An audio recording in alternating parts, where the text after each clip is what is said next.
Oui, bonne nouvelle, bonne nouvelle. Bonjour, chers téléspectateurs. Bonjour, Yanga Bandeko, de partout où vous allez, les abonnés, les serviteurs, Belon Palama. Et ça, la Rabie Soubietan, tout le temps. J'espère que vous êtes bien portant par la grâce de Dieu. Et Yabino Moupandis, Belon Palama, tu auras toujours la bonne analyse. Tu auras toujours la bonne analyse.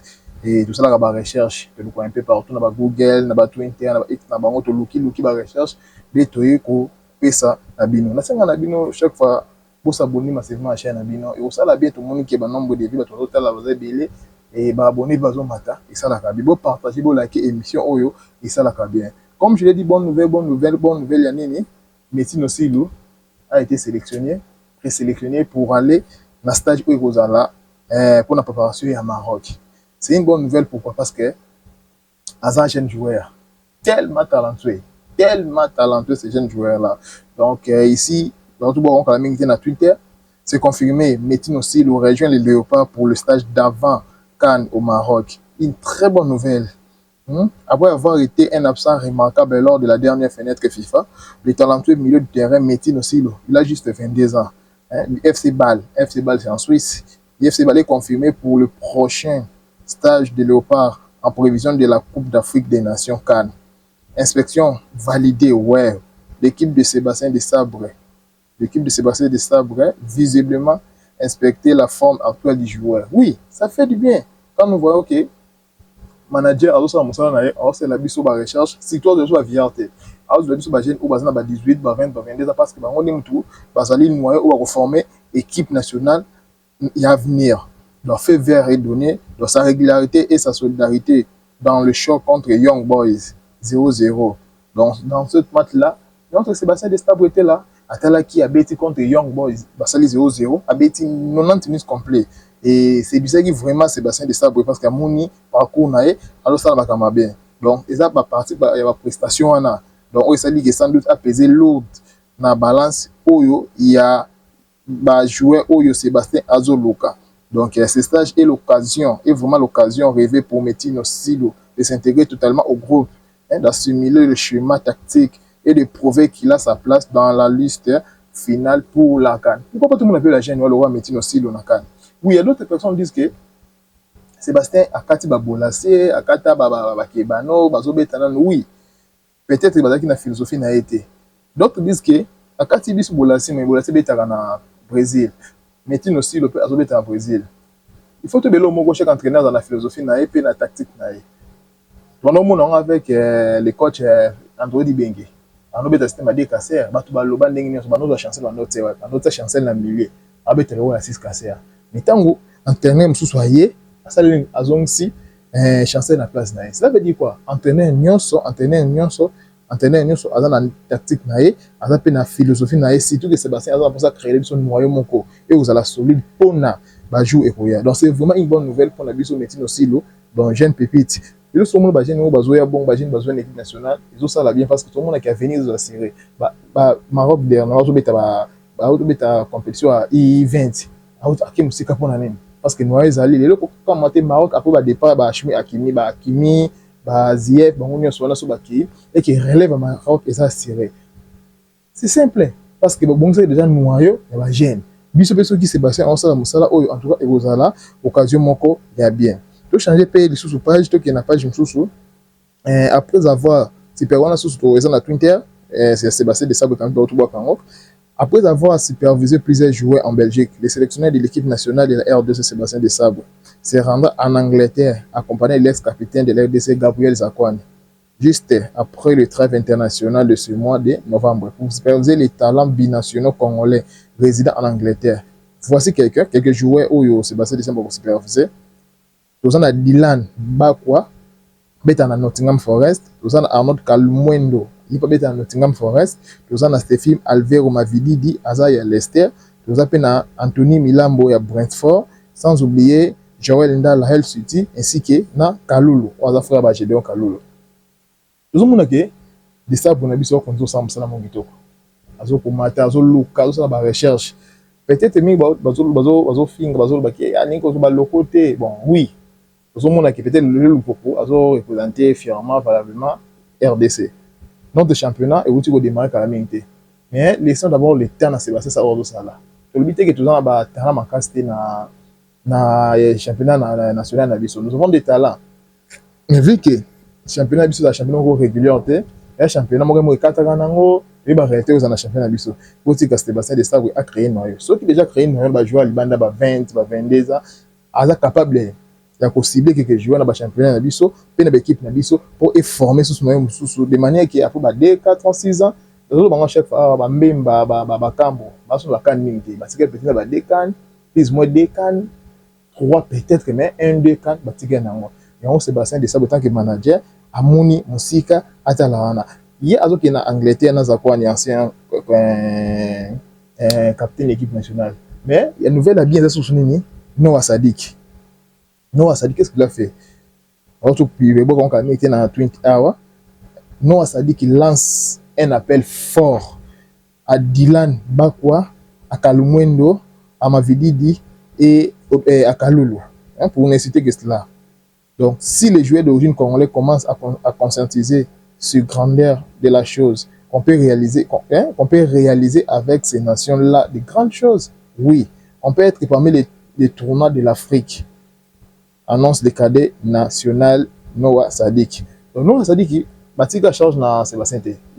Je me rappelle, ça dit qu'il est ami avec Dylan Bakwa, avec Alumwendo. Ce sont des amis. Moi, on a tout déjà, les jeunes pépites Nabiso, Sadik, a une équipe Tongo. A une influence positive pour la Baningana. Et pourquoi? Il y a des rumeurs, c'est là que ils ont noyé mon gars jouer la sélection, jouer mon équipe nationale, ils ont des autres les équipe nationale. Et on monnaie beaucoup plus la bination bonne koyate. Merci Pierre Namsa Makasi à Cédric Bakambo à ça là. Ça dit qu'il est encore, il est d'abord jeune. Et puis c'est exemple moi un peu moins simple. Mboka Zamabe, message libanais, Mboka Zamabe, mais un investisseur veut investir ici au Congo. A botem a teli Congo te. A signé un risque wana a lobi aya awa. Tant moi atali terrain, mon terrain zambien. Oh, abandi pe ko investir mon la ke foot. Vous ne voyez pas que Aozana na moi dire peut-être na moi influence na baninga ni wotika libanda. En fait comprendre que non en réalité place na ke kuna mon terrain mo ko bien, terrain mo ko zobota, makambo bien za kuna. C'est ce qui s'est passé avec Sadik. Sadik a choisi l'équipe nationale très tôt. Avec elle, il a quel âge? Il a quel âge? Il a choisi l'équipe nationale.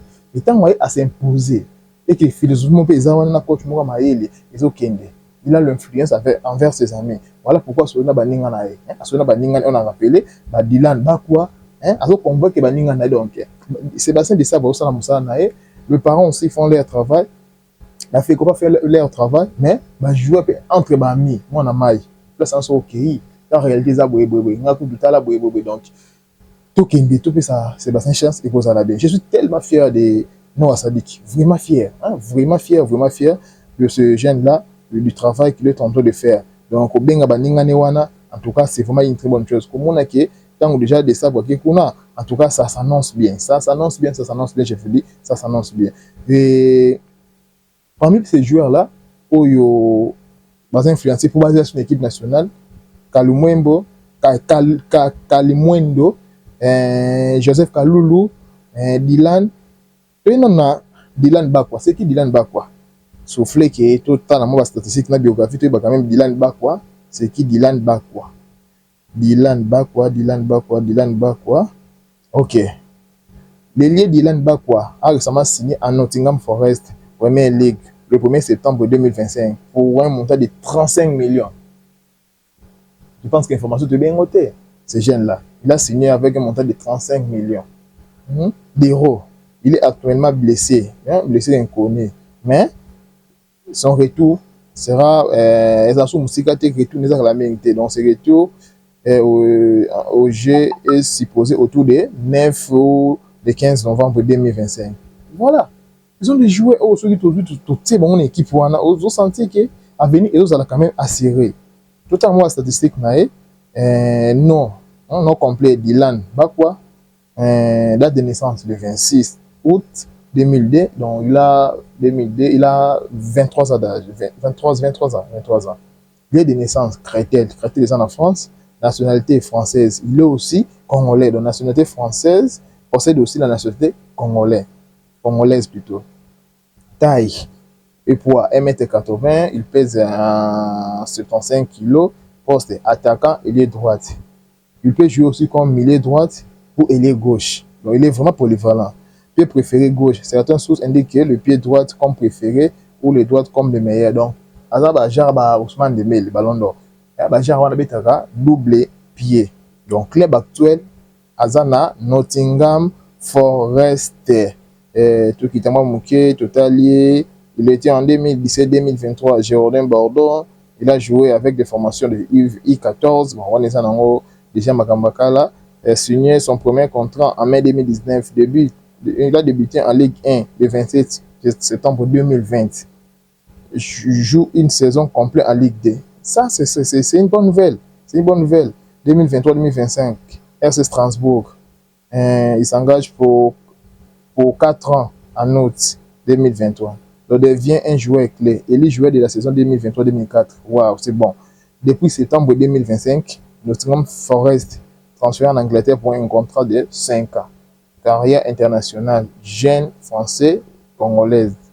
Donc, c'est vraiment une chose vraiment à féliciter pour nous jouer dans le temps tout le monde a comme Luka, comme Ikoya. Pourquoi nous avons la statistique quand même, tout en a idée de qui il s'agit. En Ligue 1 française, il a joué 76 matchs et avec 2 buts marqués. En Ligue 2, il a joué 36 matchs avec 5 buts marqués. En première ligue, il a été déjà 4 matchs. On a vu, il va blesser au Yezouye. Donc, il a été habité. Et dans la compétition européenne, il a été 3 matchs, 0 buts. Donc, total, il a joué 128 matchs avec 17 buts marqués. Moi, je suis qui a venu exactement sérieux dans le football. Sébastien Azou Salam Salam, comme on est Makasi. Et Bano Asadi qui Bazakwani, comme ça, on continue à y aller, c'est comme ambassadeur, mais ça, Basalaka, et ça bien. Prenons une autre joueur, Joseph Kalulu. Oui, qui est Joseph Kalulu? Asa frère Généon Kalulu, Kalulu, Pierre Kalulu, ou même Oya Juventus. Joseph Kalulu, biographie, n'a pas statistique. Son nom complet, c'est Joseph Kalulu Kiatengwa. Donc, Joseph Kalulu Kiatengwa, nationalité française et République démocratique du Congo. Donc, double nationalité, il est né le 29 novembre 2004. 2004, hein? Donc, il a 21 ans. Il est de naissance, lien, taille, 1m80. Il est défenseur arrière droite, arrière gauche plutôt. Défenseur arrière gauche. Pied de préférence gauche. Club actuel, FC Pau. FC Pau est en France 2e division. Donc, PAU. FC Pau ou bien PAU. Bon, mais je sais que la construction est FC Pau.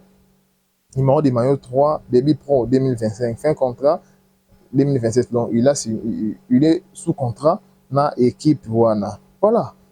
Ce sont des nouvelles où peut-être et ça la biso bien jouer biso tant Toyo Kango, ba gente là wana bazo sa chance de l'équipe Elbanda ba de comme directement sa chance na équipe na bango biologique peut-être na rôle bana biologique parce que botem peut-être na ba France kuna ba français mais ya mutu ya makila na bango ba congolais pe et comme on a qui ba jeune bazoya liste za mamulai na bana osible toujours de manière que tout est normal so bien na oteba comme belé ko pesa ba statistique na bango et ko compliquer biso et ko ça la bien té hein to linga to ça la un peu pour nouvelle et ça la bien donc on a conseillé toujours na ba o ba finga Sébastien de Sabo tout ça toujours chance asa coach moko vraiment ça musala munene hein ça musala munene en cachette peut-être ming ba yebi on mi ba yebi en côté tout ça chance et encourageons les jeunes qui sont en train de venir à l'équipe nationale.